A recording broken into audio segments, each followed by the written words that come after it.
Hey folks, just dropping a quick reminder before we jump off with the video. CollectorsCash.com. Make sure you check out their website. They will be hosting the regional this Saturday live on twitch.tv/collectorscash.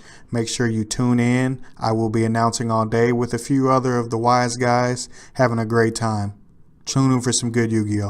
What's going on, guys? It's Greg Farley from the Wiseguys. I'm here with a deck profile for the Subterror archetype. I played this deck for fun a lot in real life, but then I really started understanding that this deck is actually really stupid, and it's capable of winning regionals and YCSs. It hasn't won a YCS yet, but it has topped a few YCSs, but it took me a long time to figure out the build that I wanted. Before I get started, I wanted to shout out our sponsor, Ink Gaming. They actually made this mat a long time ago. This is one of my first mats that I ever printed, and I've known the owner for a long time, and he decided to sponsor us this year. So this is one of the mats that I always say, man, they make some awesome mats. This is a Yugioh mat. Back when Yugioh was in his prime, you know how strong that deck was. I also have that deck list coming with Pot of Extravagance. Really fun deck. But anyway, before we jump into it, just showing you that, the awesome tokens and stuff like that. But let's jump straight into it. My build is a little bit different. I feel like you don't have to floodgate people to death, but you can. And there's easy adjustments that I'll show you off to the side. But we start with 3 Guru. Guru is Guru. It's a level 4 dragon. You know, interesting, you know, foreshadowing for the future. There's some very intelligent people in the Kansas City area that have some awesome ideas with this card. But for this deck, Guru is just absolutely stupid. And it should have been out a long time ago. I don't know why it wasn't. Moving on, we got 3 Fiendish. Solemn Judgment that's flying through the air at a rapid speed to negate everything that you do, and it's foreign, so it really like tilts people when I'm playing it, you know. That's basically for locals though, you know. Regionals always have your translations. Subterror Nemesis Archer and Umastrix. Like, this part of the deck, I really feel like you can't change that much. You can play the Ultra Malphus, the Book of Eclipse one. You know, it's like Thunder Dragon can still kind of keep doing some stuff or tributing something off to make or fuse something off, or it's just not as powerful as it could be. This is the best behemoth, so you kind of have to play it. And then Archer, I was a proponent of playing 2, which sounds extremely bad, but then I want to see Guru more. And it's really hard to see Guru more because there's 2 terraforming. So like, that's the only way I could play another card to substitute, you know, like set rotation to see this more. But then why would I want to do that? Because then I'm adding more cards and I'm bricking, versus setting this and then getting to this and then flipping this and then getting a second one. But for this deck profile, I decided on 1 because it's optimal. 1 is optimal, but I feel like you can make the justification for 2. Just my opinion. Then the series of fantastic, keyword fantastic hand traps. Got a Phantasm. This is where I differ a little bit. These are usually with the floodgate spot, but I feel like, why try to floodgate someone when the engine is really strong off of the hidden city itself and the Guru itself being able to get going just like that? That's 1 card that's going. You know, this gets you this and this gets you this. This gets you Guru gets you Fiendish, period. So why would I not try to outrun you by having the max C of the format, basically? As long as there's links in the format, I mean, this card is just going to be stupid. Eventually it's going to drop a little bit, but for right now, you know what this card does. Moving on, we got double Ghost Ogre. More foreign cards. I love foreign cards, but Ghost Ogre for the spot removal. A lot of people say don't play it. I disagree with that, at least in this deck. 3 Ash Blossom, 4-Head Girl is just too strong right now. And then 3 Effect Veilers. Do not judge me for the Super Veiler. Nobody will let go of the 3rd one. These aren't first ed, so, you know, I'm already ashamed of myself, but can't get the 3rd one. I can't even get the non-first ed one. People won't let go of Ulti Effect Veilers. I can't blame them because the card is beautiful, but you need to be able to stop Danko. That's why you play 3. You need to be able to stop certain cards and then pray that you don't get called by the grave. But the card is nuts.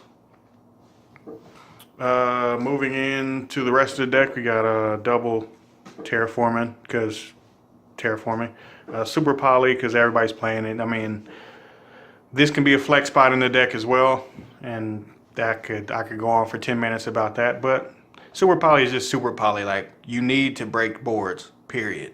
That's why you play this card. You need to. And Regeki's terrible. Dark Hole is terrible. Evenly Matched in this deck is not a good card, even though people still play it. It's a powerful card, but you just need this card. You just take it out when you play Sky Striker. And then 3 Hidden City. This is the 3 of them things. Hidden City is the dumbest field spell in the game right now. A little bit better than Area Zero. Even though Area Zero is nuts, Hidden City is just stupid. And being able to negate the attack that comes at a monster that's set, and so on and so forth, you know, it speaks for itself. It's a pop off of 1 card, which is just nuts. 3 Extravagance, 3 of them things. Got 3 Extravagance just because it's Pot of Greed. This deck doesn't care about its extra. And when I get to that part of the deck, please forgive me, but the extra deck, you know you can flex anything. 3 Duality, duh. 3 Call by the Grave. A lot of people either play this at 3 or they don't play any of it. I feel like I always want to walk through what my opponent is doing, but it does get frustrating to keep drawing this when you don't need it anymore. But, you know, that basically, that comes down to preference. There's always little flex spots in this deck. I feel like this deck, everybody builds it the same up to about 35 cards, and then the last 5 cards is kind of your discretion and your call. That's kind of how a lot of decks are, but this deck is especially like that. So you can't really change too much, and that's why you have to play Strike. Strike's winning percentage is just too high to not play. You know, being able to take out Striker links, being able to take out big link plays in Thunder Dragon, hurting Salamangreat the same way. Strike is just, it's a go second kind of trap, so I mean, there's just nothing bad you can really say about Salam Strike, so you got to play it. And 3 of the best trap cards that I've seen in some time. I used to think Cosmojo was like the best trap, and then every about year, I'd say about a year and a half, a certain deck that's kind of roguish gets an insanely powerful trap. And this has been out for a while, but it got unlocked when Guru came out. And just being able to book a Moon, book a Tayal, and then also Altergeist Protocol and have the damage step effect to combine attack and defense. It's just a powerful card. You guys pretty much know what it is. Again, this is foreign, so, you know, kind of a frustrating card because people always want to be able to read English. But you don't get that from me. All right, getting into the side deck. This is a bit weird, but I know why I did it. I'm playing 2 Lancia and a Droll. This can be 3 Lancia. There's a justification for not playing Lancia at all. I think that's stupid and retarded if you don't, but I think you have to play 3. But it sucks to keep drawing Lancia over and over again, and that's what you have to kind of think about in this deck. You don't want to get behind, and that's why I play Phantasm. You don't want to get behind and then try to catch up the whole time. That's why I'm playing Phantasm, because if this deck falls behind and then you get into a top deck war, unless you draw the field spell, you're probably going to lose. So I want to play DD Crow, I want to play Reaper, I want to play a lot of stuff, but I don't want to fall behind either. And I want to play cards that just kick me right back in the game, and that's why we're playing cards like Shared Ride. Now Shared Ride, again, this could be 3 DD Crows, as you just saw on the list. It came out over the weekend. This is how I had it before the weekend. I feel like Sky Striker is so powerful that you need pace cards like these two, because that's your worst matchup. I don't care what anybody says, that's your worst matchup. It is hard to beat Sky Striker when they're rolling, and these kind of cards help you steal the game back in the opposite direction, as well as Ghost Ogre. But 3 Shared Ride is just 3 Shared Ride. It's pretty self-explanatory. And also Shared Ride is good against Rogue like Crusadia. Crusadia is a very powerful deck. 3 Pankratops, another flex card. You know, you don't want to keep drawing Pankratops, but it also is an insanely powerful card. And then it kind of does very well in the mirror. The mirror is hard to explain. It's just like, basically, don't get cracked by a power trap and you win the game. If you get cracked by a power trap, you're going to lose the game. 3 Summon Limit. This could be there can only be one. It's over to the side. Could very easily, there can be only one, excuse me. Shout out to the Mandela effect. We all say this name wrong. Remember, there can be only one. But there can be only one or summon limit. You can main and remove this, slide this out of the way, and in main, there can be only one or summon limit. But then this is bad going second. I side it in when I go first.